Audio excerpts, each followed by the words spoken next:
माननीय सदस्य सुदेश कुमार महतो जी। सभापति महोदय, आज राज्य सरकार का और इस गठबंधन सरकार के अंतिम कार्यकाल के अंतिम वर्ष के इस बजट के विरोध में बोलने के लिए खड़ा हुआ हूं। राज्य सरकार का बजट राज्य की आबादी को मानक बनाकर अलग अलग विकास के आधारों को सुनिश्चित करते हुए तय किया जाता है। लगातार इस विषय पर हम लोग चर्चा करते रहे हैं, बातें होती रही है। समय के साथ साथ जो इस राज्य के और राज्य सरकार के बजट और बजट पर सरकार की गंभीरता आम लोगों को केंद्रित करके जो बननी चाहिए या बनती है, उस पे फर्क आते जा रहा है। कभी कभी जिस स्तर पर इसकी गिरावट हो रही है, जिस स्तर पर इसको ले जाया जा रहा है या लिया जा रहा है, ये राज्य के लिए या पूरा इस सिस्टम के लिए बेहतर व्यवस्था का बोध नहीं कराता है।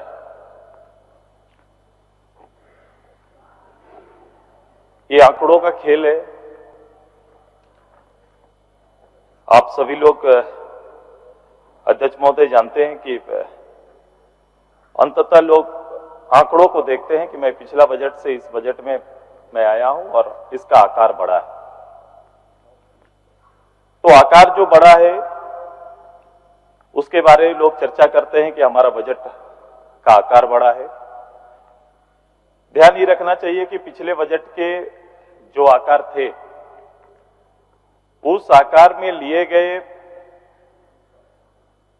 विभागवार जो बजट है उसका या उन योजनाओं का मूल्यांकन कभी नहीं हो पाता है। या 4 साल के जिन बजट पर जिस प्राथमिकता के साथ सरकार ने काम किया, उस पर चर्चा बंद हो जाती है और नई चर्चा प्रारंभ हो जाती है। हर बजट का एक मूल एजेंडा किसी को केंद्रित करके, जैसे किसी किसान वर्ग को केंद्रित करते हुए, मजदूर को केंद्रित करते हुए, विद्यार्थियों को केंद्रित करते हुए, राज्य के इंफ्रास्ट्रक्चर को केंद्रित करते हुए आता है। लेकिन उस पे प्रगति कहां तक हो पाई वो केवल आंकड़ों में दिखाई देता है। और इसका प्रतिफल है कि हम राज्य को विकास के जो मानक हैं उसमें जो तरक्की होनी है या देश स्तर पर जो बदलाव आना है हमारे कंपेयर टू दूसरा स्टेट, वो दिखता नहीं है। ये बजट बनता है जिसमें हमारा राज्य का केंद्र से राजस्व है, वो निश्चित रूप से इस बार पिछले से ज्यादा बढ़ा है। लेकिन उसको राज्य से आने वाले जो रेवेन्यू है, जो हमारा आता है, उसको अगर आप अभी गौर करेंगे तो आप पाएंगे कि लैंड में जो रेवेन्यू हमारा आता है, पिछले वर्ष में जो आता रहा है, इस साल वो पिछले वर्ष की तुलना में इस साल कम है। उसी तरह से एक्साइज में आप देख लीजिए, जो 2044 पिछले साल का डाटा था, इस बार हम उस लक्ष्य को छू नहीं पाए हैं। 1489 पॉइंट कुछ। ट्रांसपोर्ट, जो राज्य सरकार से जो राजस्व हमारा तैयार होता है, कहीं ना कहीं उसकी उपलब्धि को प्राप्त करने में हम विफल रहे हैं। उसका मेजर क्या कारण है, क्या वैल्यू है, क्यों नहीं हो पाया, उसके लिए कौन दोषी है? हमारी नीतियां कहीं दोषी तो नहीं है, क्योंकि राजस्व का ना आना एक अपराध है। क्योंकि इन्हीं को ध्यान में रखते हुए एक मानक आंकड़ा पर हम योजनाएं तैयार करते हैं। और अंततः देखते हैं कि जो रेवेन्यू आना था वो नहीं आ पाया। साल के अंत में विभागवार बजट का आकार घटता है, योजनाएं कम की जाती है और आकार घटा के 100% लाने की तैयारी चलती है अंत के 2 महीने में, 3 महीने में। जो एक मेजर इशू है राज्य के लिए, जिसको बहुत ध्यान देना चाहिए। मैं आता हूं अब कुछ मूल विषय जो प्रदेश तरक्की के पथ पर जाना चाहता है, उसकी तैयारी, उसका महत्व का कोई एक केंद्र होता है कि राज्य आगे बढ़ना है तो राज्य के अंदर में शैक्षणिक वातावरण को बेहतर रूप से हम लोग करने और उसके प्रबंधन पर सरकार को ध्यान देना है। 1-2 साल पहले आपने देखा होगा कि सरकार ने पूरे बजट पर नियुक्ति वर्ष के रूप में घोषणा किया था। नियुक्ति वर्ष का डाटा सरकार को आज रखना चाहिए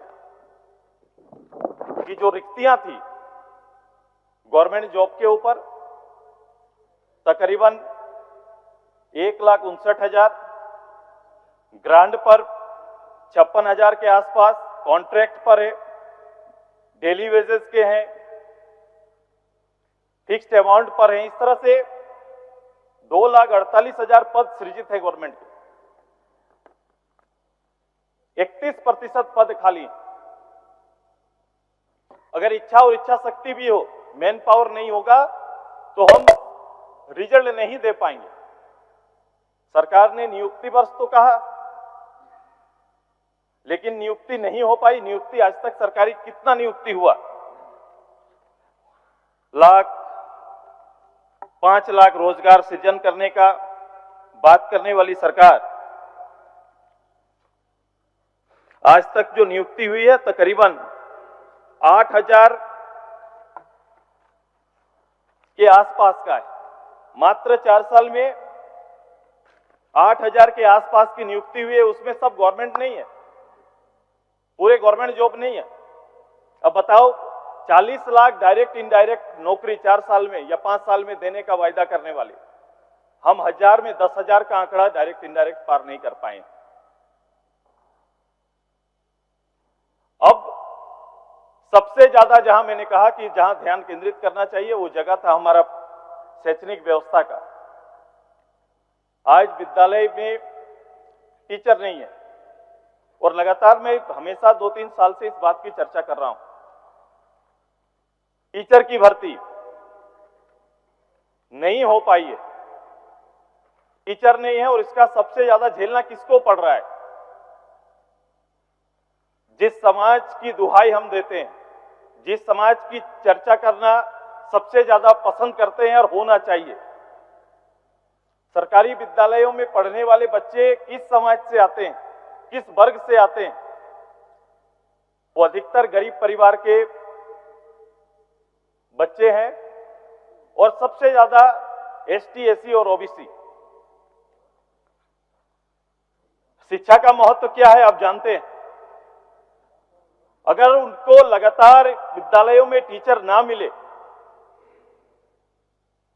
तो जिनको हमें खड़ा करना है, जिस वर्ग को खड़ा करने की बात करते हैं, जिसको सामने रख के उसके जीवन को बदलने की राजनीति करते हैं, तो सबसे ज्यादा धोखा उसी वर्ग को देने का काम कर रहे हैं। हेल्थ का क्या है, रेशियो क्या है डॉक्टर्स का, उसको देख लीजिए आप। हम कभी भी डायरेक्ट बेनिफिट स्कीम तो लेके आए हैं, हम सर्वजन पेंशन की घोषणा तो किए, हमने 50 साल में भी महिलाओं को पेंशन, मुख्यमंत्री पेंशन योजना में शामिल करने का तो निर्णय लिया। लेकिन कभी ये तो सोचिए कि सरकार ने 50 साल में कहीं ना कहीं तो ये मूल्यांकन किया होगा, कोई शोध किया होगा, सरकार के पास कोई तो डाटा होगा कि 50 साल की अवस्था में हमारे ग्रामीण परिवेश में रहने वाली महिलाएं या इस प्रदेश की महिलाएं काम काज के लिए उपयुक्त नहीं पाई जाती है। कहीं ना कहीं आपने स्वीकार या कोई तो डाटा होगा, तब तो आपने निर्णय लिया कि 50 साल के अवस्था में हम महिलाओं को पेंशन देने का काम करेंगे। समय हो गया है इसका आपका, आप ही का बोलने दीजिए इन बातों को थोड़ी। हम जानते हैं जब बातें और चर्चाएं होती है तो ये बाधा आता है, लेकिन जो विषय है राज्य का, ये किसको तकलीफ है? कभी भी हम इस बात को लेकर मैंने नहीं देखा कि हम उनके शारीरिक जो कमियां हैं उसको दूर करने के लिए कोई प्लान करें बोल के हेल्थ डिपार्टमेंट प्लान नहीं करता है। कुपोषण पर प्लान नहीं है हमारा।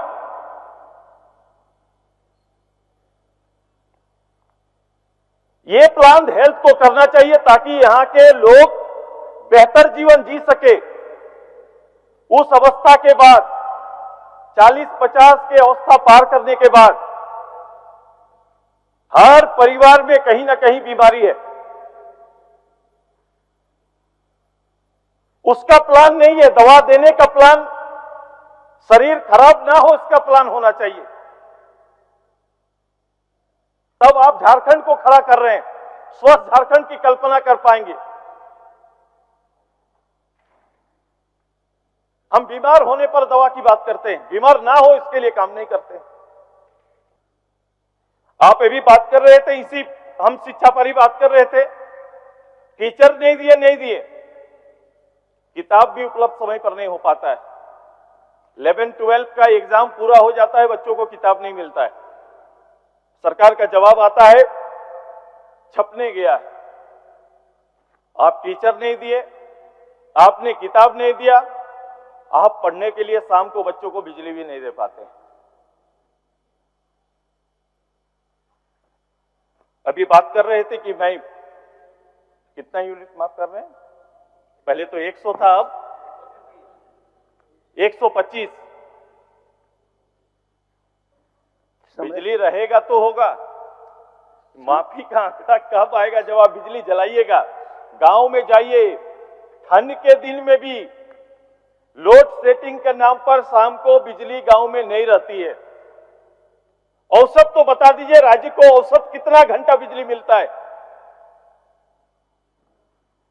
मुश्किल से 5-7-8 घंटा। जब ये समय बदलेगा, अभी गर्मी का दिन आएगा, इसका आंकड़ा और छोटा हो जाता है। एक जवाब दे गवर्नमेंट को, इन आंकड़ों पर बात करना चाहिए, इन आंकड़ों को पूरा करने की कोशिश होनी चाहिए जहां हम काम नहीं कर पाते। केवल सदन में पक्ष के आधार पर चर्चा कर लेना शायद झारखंड की जनता के साथ धोखा होगा।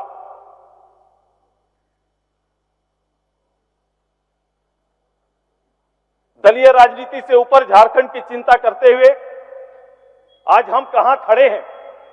आज देखो हमारे बगल के उड़ीसा, छत्तीसगढ़, हेल्थ पर देखो और उनके शैक्षणिक सिस्टम पर खर्चा कर देखो। हम झारखंड 14,725 करोड़ रुपया खर्च कर रहे हैं, उड़ीसा 33,000।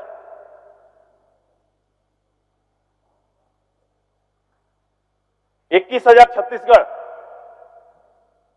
कॉमोबेस एक समानता है हमारे में। उसका हेल्थ में देखिए हम 7,000, ओडिशा 19-20,000 के आसपास।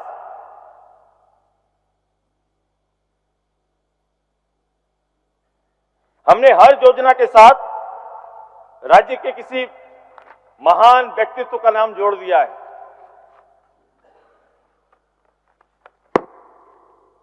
समय पर ध्यान दीजिए, समाप्त हो गया। हमने जयपाल सिंह मरंगोमके का नाम अपने प्रदेश के बच्चों को फॉरेन डिग्री दिलाने के लिए कर दिया कि हम बच्चों को विदेश में पढ़ाएंगे।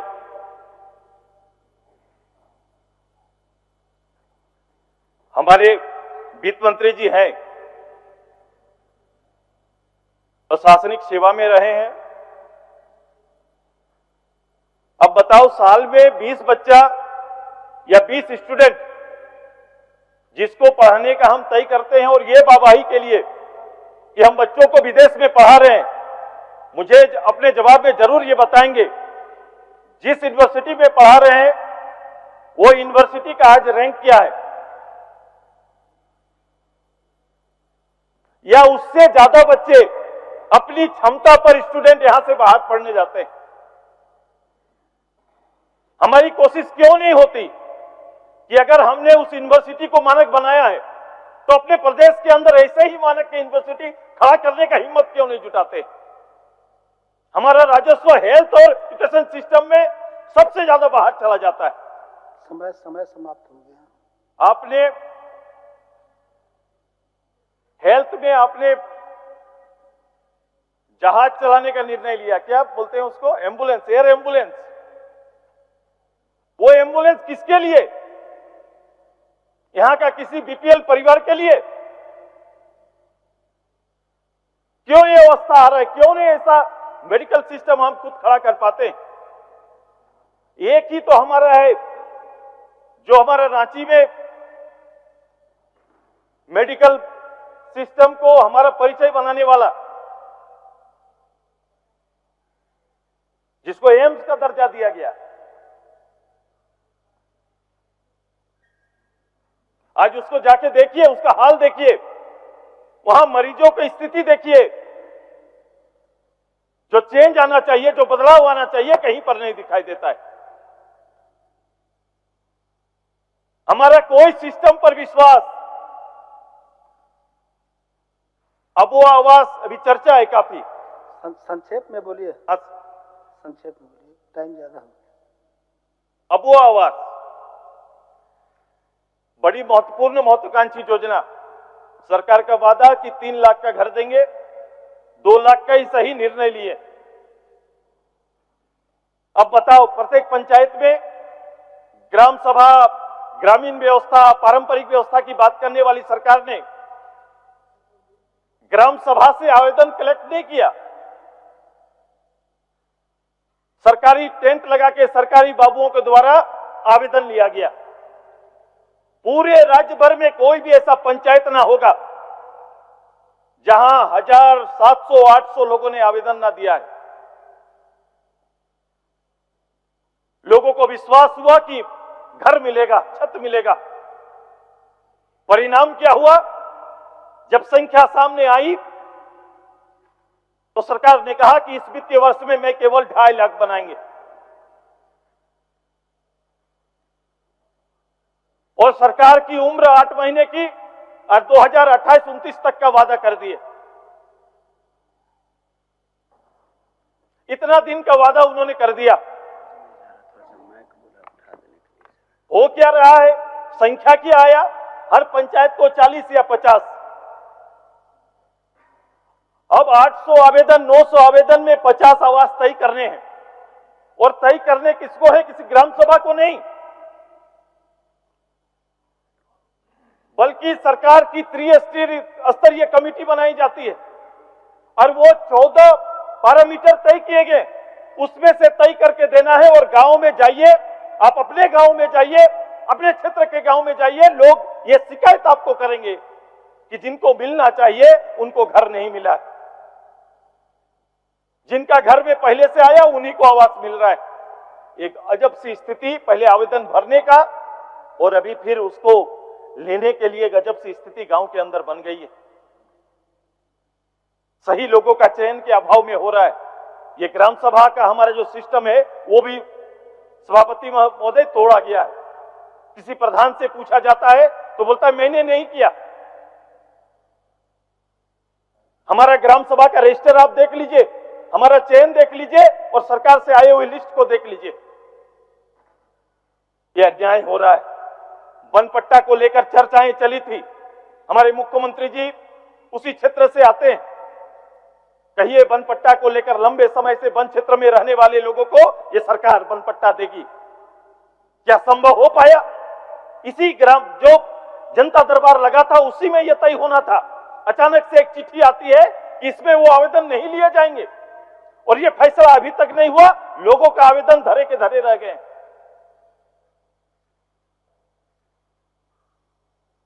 राज्य सरकार को सबसे ज्यादा कहां काम करना चाहिए? जो आने वाला चैलेंज चुनौतियां हैं, वो चुनौती है पानी का। पहला तो जल नल योजना का जो 2024 तक पूरा करने का संकल्प था, ये 2027 हो गया, समय समाप्त हो गया। दूसरा इसका प्रबंधन, जल प्रबंधन पर रोज रिपोर्ट आ रहा है, लेकिन जल प्रबंधन पर कोई किसी तरह का प्लान गवर्नमेंट के पास है ही नहीं। माननीय सदस्य भूगर्भ जल की स्थिति के बारे में रोज नए नए डाटा आ रहे हैं, लेकिन इसका आज तक निराकरण के लिए या सरकार का कोई पहल उसके ऊपर नहीं दिखाई दे रहा है। सरकारी कर्मचारी का एकदम बंद कर रहे हैं, खत्म कर रहे हैं। सरकारी कर्मचारी का आचरण, व्यवहार और उनके राज्य के प्रति समर्पण, लोगों के प्रति जनसेवा का भाव, ये खत्म प्राय हो गया है। मैं आलोचना के शब्द से नहीं, लेकिन ये हैबिट हो गया। और ये आचरण कब होता है? राजा का जैसा आचरण होगा वैसा ही प्रजा का आचरण होगा, और ये कहीं ना कहीं प्रतिलक्षित हो रहा है। एक गलत एजेंडा सेट करके जा रहे हैं। जिस अधिकारी कर्मचारी का काम और दायित्व जो क्षेत्र था, वहां कहीं ना कहीं भ्रष्टाचार को आपने पनाह दिया है, और इसके परिणाम दूरगामी होंगे। ये असर अभी नहीं दिखाई दे रहा है। एक भी सरकारी काम आप बोल दीजिए खड़ा होकर कि सरकारी काम हो रहा है और जिसमें किसी तरह का कोई लेन देन नहीं हो रहा है, ऐसा वातावरण बता दीजिए कहीं पर। आपके सारे ऑफिस, पंच पंचायत, जिसके लिए आपने कहा कि मैंने उनके लिए राशि तय की है, जितने गवर्नमेंट सेमी गवर्नमेंट में काम कर रहे हैं, रसोईया से लेकर सहिया से लेकर जो भी कॉन्ट्रैक्ट जॉब में काम कर रहे हैं, उनके बारे में समान काम समान वेतन, ये आपकी घोषणा थी। आपने उसको पूरा नहीं किया। ये अंतिम बजट है, कहीं नहीं दिख रहा है। आपके 400 घोषणाएं, चाहे गठबंधन की सरकार में झारखंड मुक्ति मोर्चा या अपने कांग्रेस या राजद का जो भी घोषणा पत्र था, उसको एक जगह लाइए और देखिए कितना बड़ा गैप रह गया। कई चीजें को आपने छू नहीं पाया, चर्चा तक नहीं हो पाई। जिनके कमिटमेंट के बल पर वोट का प्रबंधन तो हो गया था, लेकिन योजना और काम का प्रबंधन उसको लीडरशिप से संपन्न होता है, जो आप नहीं कर पाए। मैं आशा करता हूं कि मेरी जो बातों को, जिसको मैंने रखा है, सरकार अक्षर से उस पर प्रकाश डाले, इसको आलोचना के रूप में ना ले। अपने कमिटमेंट को पूरा करने के हिस्सा पर मैंने चर्चा किया है, राज्य के विषयों को रखा है। निश्चित रूप से ये विषय राज्य में विद्यमान है और ये चुनौतियां रहेंगी। मैं अपनी बात को, समय कम होने के कारण मैं अपनी बात को यहीं अंत करते हैं। बहुत बहुत आपको धन्यवाद, आपका आभार कि आपने बहुमूल्य समय दिया। धन्यवाद।